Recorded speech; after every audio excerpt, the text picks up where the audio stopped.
And the person who promised to love you turns out to be the one who breaks you. It doesn't just shatter your heart. It shakes your faith, your identity, and your sense of reality. But what if the betrayal wasn't the end of your story? What if it was the beginning of God writing a new one? You've been through something that most people will never fully understand. Being betrayed by a narcissist isn't just about someone lying to you or breaking a promise. It's a full-scale assault on your sense of reality, your worth, and often even your faith. It's a betrayal that goes deeper than most because it's not just about what they did. It's about how it made you question everything. Everything about who you are, what you believed was real, and whether you were ever truly loved in the first place. And here's what makes this kind of betrayal so uniquely painful. Narcissists are masters of illusion. They build up this beautiful, seductive fantasy of connection, of intimacy, of shared dreams, and they make you feel like you're the only one who truly sees them. That's part of the hook, right? The idea that you were chosen, that you were special, that there was this sacred connection. But what you were really being pulled into was a performance, not a relationship. A performance that required your applause, your devotion, your silence. When it all comes crashing down, you're not just grieving a breakup, you're grieving the death of who you thought they were, and often the death of who you thought you were too, because in the process of trying to keep that illusion alive, you probably gave away pieces of yourself. You quieted your voice, you shrank your needs, you ignored red flags, not because you were weak, but because you were surviving. You were adapting to an emotional war zone without even realizing you were in one. And when it's over and the mask falls and the truth comes pouring in like floodwaters, it's disorienting. It leaves you wondering, how did I not see this? How did I let this happen? Was any of it real? And maybe the darkest question of all, what's wrong with me? But here's the truth, and I need you to really hear this. There's nothing wrong with you. You were targeted precisely because of what is right with you. Your empathy, your ability to love deeply, your commitment to truth, your willingness to see the best in people, those aren't weaknesses. Those are sacred qualities. Those are divine fingerprints on your soul. And the narcissist didn't love you in spite of those things. They exploited you because of them. This is where we have to start, by recognizing the depth of the wound, not minimizing it, not rushing past it, not trying to put a spiritual Band-Aid on it by saying it's all part of God's plan while your heart is still bleeding.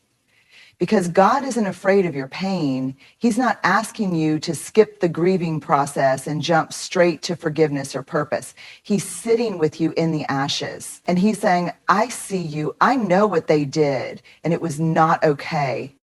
That kind of validation is holy. It's the beginning of real healing, because until you can name the wound, you can't really heal it. You can't move forward from what you're not willing to face. And this kind of betrayal, it shakes you at the core. It makes you question not just who they were, but who you are and where God was in all of it. So let's be honest. Maybe there were nights you cried out, asking God why he didn't stop it. Maybe you begged for clarity, for peace, for an answer, and maybe all you got was silence. That silence can feel like abandonment, but it's not. Sometimes God's silence is his way of letting you feel the full weight of your reality so you can stop pretending, so you can stop making excuses for someone who never saw your heart as a treasure, so you can finally come home to yourself. There is no quick fix, no neat timeline, and certainly no spiritual bypass that will make this easy. But there is a way through, and it starts here with honesty, with grief, and with a raw, unfiltered acknowledgement of the damage done. You don't have to explain it to anyone else. You don't have to justify why it still hurts. You only have to know that God is not shocked by your heartbreak. He is not disappointed in your anger or your confusion or your exhaustion. In fact, he honors it. He welcomes it, because the messy, painful, beautiful process of facing what happened is the first step toward reclaiming your story. And you don't have to do it perfectly. You just have to be willing to begin. There's something that happens in the middle of deep betrayal, a kind of spiritual shattering. You start to wonder if God was ever really with you. Because when someone so deceptive, so manipulative is able to get that close, to say the right things, to even pray with you, worship beside you, speak God's name, how could that happen if God was truly present? And that's the raw truth most people don't talk about. It's not just the pain of the person walking away or the lies they told. It's the confusion, the spiritual disorientation, the moments when you were crying on the bathroom floor asking God, where were you? And maybe you've whispered things like, I must have been blind, or did I miss your voice? Or worse, was I not worth protecting? That's where shame starts to grow, right there in the silence, in the space between your desperate prayers and the painful reality you woke up to. But what I want to say to you, what I need to say to you is this: God was never absent. He didn't abandon you. His silence was not indifference. It was holding space for truth to rise.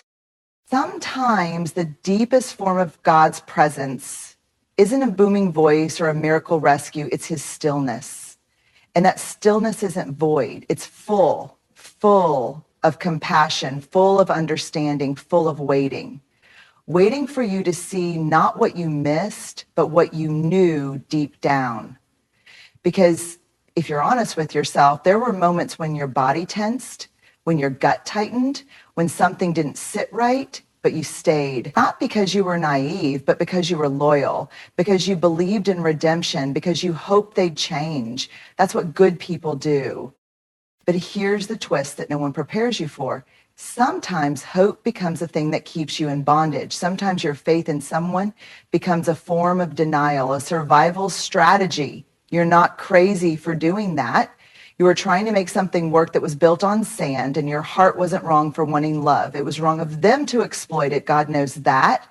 He saw every time you bent over backwards to make peace. He saw the moments you silenced yourself to avoid conflict.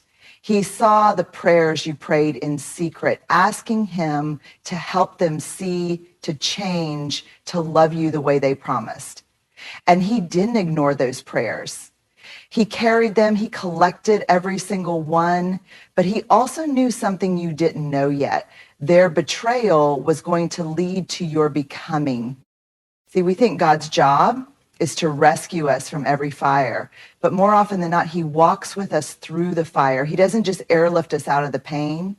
He gets down into it with us, right in the middle of the gaslighting, the manipulation, the confusion. He was there. And I get that it might not have felt like it. When your world was spinning, when your heart was breaking, when your sense of reality was unraveling, it probably felt like you were alone, but you weren't. You were being held, not in a flashy, cinematic, everything's fine now kind of way, but in the quiet, sacred way that only God can hold someone who's been shattered.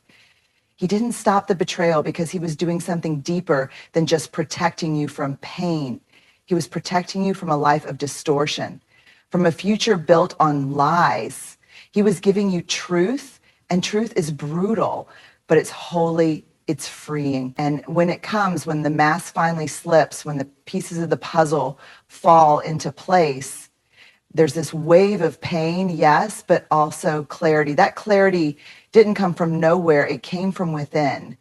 It came from the part of you that was always connected to God, even when your circumstances tried to convince you otherwise. There's no shame in struggling to feel God in the middle of all this. There's no shame in yelling at him, doubting him, questioning everything. That's what a real relationship with God looks like. It's not sanitized. It's gritty and raw and full of wrestling. But here's what's true. The fact that you're still here, listening, breathing, searching, that's proof of his presence. That's evidence that he didn't let go. You may have walked through the valley of betrayal, but you were never alone in it, not for 1 second. There comes a point in the healing process where the betrayal isn't the loudest thing anymore. It's the shame not their lies, not their manipulation, but the questions that keep you up at night, gnawing at you from the inside. Why didn't I see it? Why did I stay so long? How could I let someone treat me that way? Those questions can feel like a slow unraveling of your self-worth. And if we're not careful, we start believing the answers our wounds whisper back. That's how shame works. It's not just about feeling bad. It's about believing you are bad. It wraps itself around the betrayal and turns it into a story about who you are. And here's the thing, narcissists are really good at planting those stories.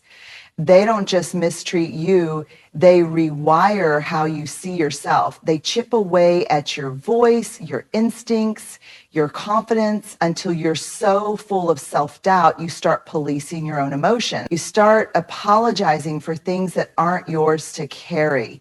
You begin shrinking in rooms you once belonged in. It's insidious because it happens slowly, bit by bit. And by the time you realize how deep it goes, you've lost sight of who you used to be. That's not weakness. That's trauma. That's survival. When someone builds a reality around you where love is conditional, where safety depends on compliance, you learn how to shape yourself to survive it. And that shaping often involves silencing your own truth. But there's a difference between survival and healing. Survival asks, how do I stay safe? Healing asks, how do I become whole again? And you can't be whole while you're still carrying shame that doesn't belong to you. You can't be free if you're still trying to earn love in places that only offered control. So let's talk about guilt and blame because they're often tangled up in this. Guilt says I did something wrong. Shame says I am something wrong. And when you've been betrayed by a narcissist, it's easy to start confusing the two. You feel guilty for not leaving sooner or for going back or for defending them when others tried to warn you. You feel guilty for how long it took to admit the truth. But guilt in its healthy form is a signal. It helps us course correct. It nudges us toward integrity. Shame, though, shame is a cage. Shame keeps you locked in a story that says, I deserved this, or this happened because I'm not enough. Let me say this as clearly as I can. What they did to you is not a reflection of who you are. Their cruelty, their deceit, their manipulation. It's not about your worth. It's about their wounds, their disorder, their brokenness. You didn't cause it. You couldn't have changed it. And it's not your job to fix someone who built a pattern of hurting others. That's their journey to face, not yours to carry.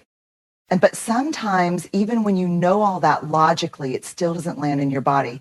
That's because shame doesn't live in your brain. It lives in your nervous system. It gets stored in the way you flinch when someone raises their voice, in the way you second guess your tone in a text message, in the way you feel small after standing up for yourself. That's how deep this goes. And that's why healing isn't just about new thoughts. It's about new experiences, safe experiences, loving experiences, truthful experiences. And maybe the most important experience is this, realizing that God never agreed with the voice of your shame, not once. He wasn't watching you stay in that relationship, shaking his head in disappointment. He was watching with compassion, knowing how deep your loyalty runs, knowing how fiercely you love, and hoping, just hoping, you'd one day turn that same compassion and love inward towards yourself. Because that's where healing begins. When you stop seeing your past as a series of mistakes and start seeing it as evidence of how deeply you tried to love, to hope, to believe, that doesn't make you foolish, it makes you human, and it makes you courageous. You don't owe anyone an explanation for your healing process. You don't have to justify why you stayed or how long it took to leave. What matters now is that you're telling the truth. And the truth is, you're not to blame. You never were. One of the most disorienting things about narcissistic betrayal is the way it distorts your identity. You don't just walk away confused about what happened. You walk away confused about who you are. Because when someone you loved, trusted, maybe even built your life around, systematically erodes your sense of self, it doesn't just break your heart. it fractures your reflection. You look in the mirror and don't recognize the person staring back. Not because you've changed in some beautiful, soul-stretching way, but because you were slowly convinced that who you are wasn't good enough, lovable enough, strong enough, worthy enough. Narcissists do that intentionally. They rewrite the narrative about you. They take your light, your kindness, your empathy, your boundaries, your joy, and they turn those things into liabilities. You care too much. You're too sensitive. You're always overreacting. And over time, you internalize those messages until you start saying them to yourself. You stop trusting your gut. You second guess your feelings, minimize your needs. That's not just emotional harm, that's identity theft. And when that ends, when the mask falls and the betrayal is fully exposed, the part of you that had been desperately holding it all together collapses. And in the rubble of that collapse, you're left asking, who even am I without them? That's not a vain question. That's a survival question. That's a sacred question. Because the truth is, you probably gave up pieces of yourself just to keep the peace. You made yourself small to keep the relationship intact. You adapted to their dysfunction in the name of love. But the most painful truth, you forgot you were allowed to be whole. And yet, this is where God begins to rebuild. Not from the version of you that was filtered through their approval, not from the version of you that learned how to play small and stay silent. God rebuilds from the real you, the you that existed long before they ever came into your life, the you he crafted in love, with care, with intention. The you who is not broken or weak or disposable. The you who still exists beneath all the noise and the hurt and the lies. Restoring your identity isn't about getting back to who you were before the betrayal, because let's be honest, you were already compromising parts of yourself back then too. Restoration means going deeper. It means uncovering what was always there but got buried under fear and performance and the ache of trying to be enough for someone who never intended to love you well. This is where faith becomes more than a comfort. It becomes a mirror, because when you forget who you are, God reminds you, not through guilt, not through shame, but through the steady whisper of truth that says, you are mine, you were always mine, and what they said about you was never who you were. Think about that. What if the names they called you, the accusations, the projections, the gaslighting, what if none of it ever actually touched your core identity? What if underneath all of it, your worth was preserved? What if you were never as broken as they made you feel? You were bruised, yes. You were disoriented, you were heartbroken, but your core, your God-given identity remained intact, hidden in Christ, untouched by their lies. That's the kind of restoration God offers, not just a fresh start, a return to the truth of who you are. And here's where it gets powerful. Once you start reclaiming that truth, once you stop seeing yourself through the lens of their abuse, something shifts. You begin to recognize your voice again. You begin to trust your instincts again. You stop asking for permission to take up space. You stop apologizing for having needs. You begin to live not as someone who was betrayed, but as someone who is called to heal, called to grow, called to live fully and freely. There's a reason the enemy of your soul went after your identity so aggressively, because that's where your power is, your calling, your capacity to love and lead and shine. The betrayal wasn't just random cruelty, it was strategic. But God's restoration is even more strategic. It's personal, it's intimate, and it's relentless. You don't have to rush to feel confident again. This is not about forcing empowerment. It's about slowly, gently learning to see yourself the way God sees you, capable, precious, redeemable, free. That doesn't come from reading a quote or reciting affirmations. It comes from stepping into truth over and over, even when your fear tells you otherwise. You were never too much. You were never not enough. You were always exactly who God made you to be. There's this aha moment, usually after the dust has settled, after the anger cools and the grief becomes quieter, when you ask yourself, now what? Not because everything feels resolved, but because you realize you've come too far to go back, and yet you're still not sure how to move forward. The betrayal is behind you. The truth is out in the open, but the future feels like a blank page you're too tired to write on. This is the wilderness space, the in-between. It's where your old life no longer fits, but your new life hasn't fully taken shape. And it's so tempting to believe that this part, this quiet, uncertain, unglamorous part, is meaningless. That maybe healing is all there is. Maybe you're just supposed to survive and move on and try not to make the same mistake again. But that is not how God works. He never stops at survival. He always moves us toward purpose. And here's what I want you to hear. The betrayal wasn't the end of your story. It wasn't the climax. It wasn't even the defining chapter. It was a rupture. Yes, a deep wound, a violent disruption. But it was also a turning point, and not the kind you asked for, but the kind that clears out everything false so the truth finally has room to live. You didn't walk through that kind of pain just to get back to normal. God's plan for you isn't to simply return to who you were before the relationship. It's to become someone deeper, wiser, and more anchored in who you truly are. Someone who doesn't perform to be loved, someone who doesn't shrink to keep the peace, someone who doesn't abandon themselves to be chosen. You know, it may not feel like it right now, but everything that got stripped away, the false identity, the illusion of control, the fantasy of who you hoped they'd be, made room for something real. And that real, that's where purpose starts to rise. God doesn't waste pain.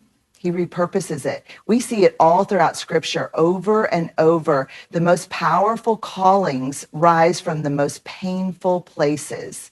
Joseph was betrayed by his own brothers and thrown into a pit. David was hunted by the very king he served faithfully. Esther was forced into a palace she didn't choose. Even Jesus was betrayed with a kiss. None of their stories ended at betrayal. In fact, their calling was clarified through it. That doesn't mean God wanted you to be betrayed. It means he's sovereign enough to redeem it.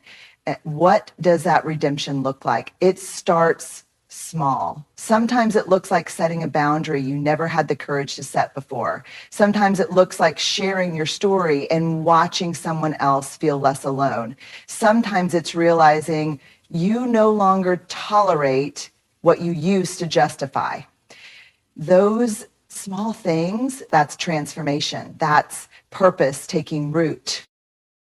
And sometimes it's bigger. Maybe God will call you to help others heal. Maybe your journey through emotional abuse will turn into a message of freedom for someone who's still stuck.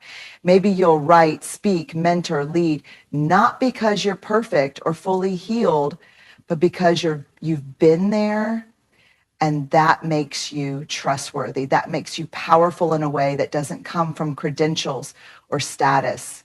It comes from surviving something that should have destroyed you and choosing to build something holy from the rubble. But hear me, purpose doesn't mean pressure. You're not on some divine timeline to do something great just because you made it out. You don't owe the world your story. You don't have to monetize your healing or put it on display. Purpose can be quiet. It can be internal. It can be deciding every day to speak truth over yourself instead of shame. It can be creating a safe, peaceful life that no longer revolves around chaos. That in itself is holy work. You were created with purpose before the betrayal. That purpose still exists. And in many ways, it's even clearer now because what you've walked through has sharpened your discernment. It's deepened your empathy. It's given you eyes to see through manipulation and ears to hear your own voice again. That's not damage, that's wisdom. So if they're in that in-between space, wondering what comes next, know this: God is still writing. The story didn't end with their betrayal. It begins with your return to yourself. And from that place, everything is possible. You are not here by accident. You are here on purpose. There's a moment in healing, usually after the fog has cleared and your feet are finally planted on more solid ground, when something shifts. It's subtle at first. You're not crying every day anymore. The weight in your chest starts to lift. You can hear their name and not flinch. You might even catch yourself laughing for the first time in what feels like forever. And somewhere in the middle of all that quiet progress, you realize, I've changed, but more than that, I've grown. And it's not the kind of growth that's loud or flashy. It's sacred, it's rooted, it's resilient. It's the kind of growth that can only happen after something breaks. But here's the part we don't talk about enough, how hard it is to trust again after that kind of break. Not just trusting others, but trusting yourself, trusting your own voice, your instincts, trusting that you won't be fooled again, that you won't abandon yourself again, that you can open your heart without it being torn apart. And that's the tension we sit in, the ache of wanting connection while also being terrified of it. Because betrayal doesn't just hurt, it rewires your nervous system. It convinces your body that vulnerability is dangerous, that closeness equals control, that love always comes with a cost. And so even after healing begins, even after the truth is clear and the past is behind you, there's this invisible wall you find yourself up against. Wallace has said, protect yourself, don't get too close, don't believe too fast. And that wall, it's not weakness, it's wisdom. It's your body remembering what it survived. And instead of shaming yourself for building it, maybe you can thank yourself, because that wall helped you stay safe when everything around you was unsafe. It was a form of self-respect, even if it came from fear. But eventually, you outgrow the wall. Not all at once, not in a dramatic leap, but in slow, deliberate choices. You start to realize that staying guard is starting to cost you something too. It's costing you intimacy. It's costing you presence. It's costing you the fullness of the life God's calling you into, because healing isn't the final destination. Wholeness is. And wholeness includes love, not just love for others, but love for yourself and love from God. And yes, the courage to be loved again. I know that can sound terrifying. Maybe you're not ready.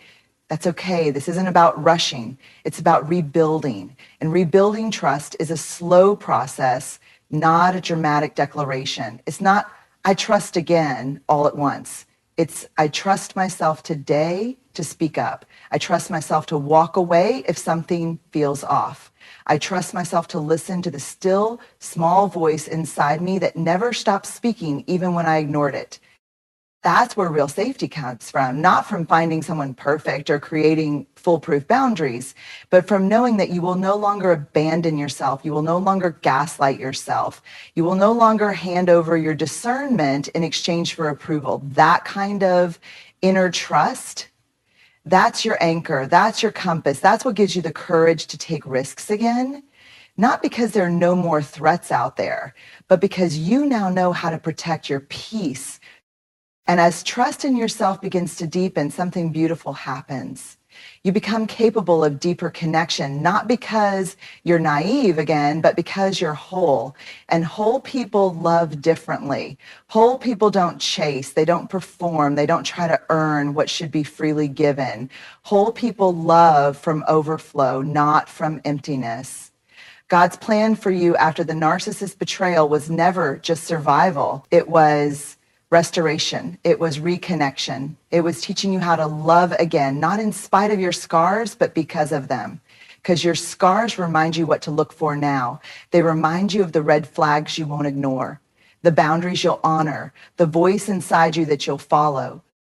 This isn't about getting it perfect next time. It's about showing up differently, with clarity, with courage, with compassion for yourself when fear rises. And trust me, it will rise, but so will your strength.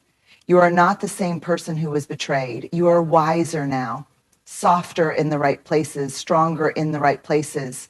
You are capable of love that doesn't ask you to lose yourself, and you are worthy of receiving it. You are ready.